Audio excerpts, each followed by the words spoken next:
तो अमूमन लोग देखिएगा शनिवार के दिन बाल नहीं कटवाते, लेकिन बूढ़ा आदमी बाल कटवा सकता है। शनि देवता बड़ी खतरनाक है। शनि दृष्टि जब दिखाए तब सोने की लंका में क्या पकड़ लिया, आगे यमराज ले जाएंगे, किसको कहाँ मारेंगे, कहाँ पका हुआ तेल में तलेंगे, मरने के बाद तब तक आत्मा परिवार के पास ही रहता। अगर आप शनि के प्रकोप से बचना चाहते हैं तो कुछ ज्योतिष लोग कहते हैं कि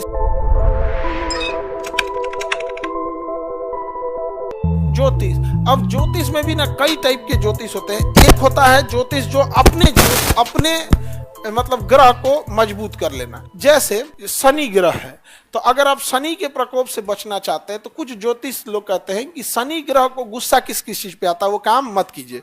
जैसे शनि ग्रह जो है न्याय का देवता है, किसका देवता है, और शनि ग्रह को काला चीज पसंद है और मजदूर पसंद है, इसलिए शनि ग्रह के सामने काला चीज को नहीं फेंकना चाहिए। जैसे शनिवार के दिन बाल लोग नहीं कटवाते हैं क्योंकि बाल काला होता है, और कटवा देंगे तो शनि गुस्सा होगा, हमारा फेवरेट चीज तुम कटवा के फेंक दिया वो हमरे दिन तो लेकिन बूढ़ा आदमी बाल कटवा सकता है, क्या होता है, व्हाइट हो जाता है। समझ में आ गया नहीं आ गया? तो अमूमन लोग देखिएगा शनिवार के दिन बाल नहीं कटवाते हैं। और ये क्या है आपका मजदूर, आप देखिएगा मजदूर सबका प्रतिनिधि कौन करता है, शनि ग्रह।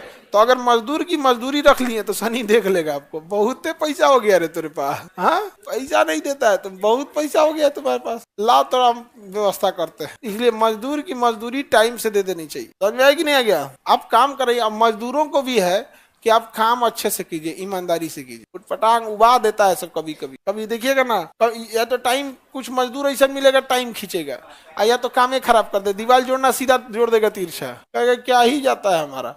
और कुछ इतने ईमानदारी से काम करेंगे समझना, दिल खुश हो जाता है, बहुत अच्छा से काम करता। तो जो ईमानदारी से काम करता है, शनि देवता न्याय का देवता है, वो कभी मजदूर देखना वो मिस्त्री खाली नहीं बैठेगा, वो खाली नहीं बैठता। और जो फांकी मारते रहता है सो महीना में 10 दिन खाली बैठ जाता है। तो शनि देवता न्याय के देवता है, तो अपना अपना है। समझ में आएगी नहीं आ गया? तो एस्ट्रोलॉजी कई बार जैसे इस तरह का अगर ज्योतिष हो तो बहुत अच्छी चीज है, क्योंकि किसी का कोई हक नहीं मारेगा। समझ रहे ना? शनि देवता बड़ी खतरनाक था। जैसे हनुमान जी जब आग लगा के लंका में घुस गए तो लंका सोने की थी, लंका जलिए नहीं रहा, सोना में आग नहीं लगता है, परेशान हो गए वहां पे।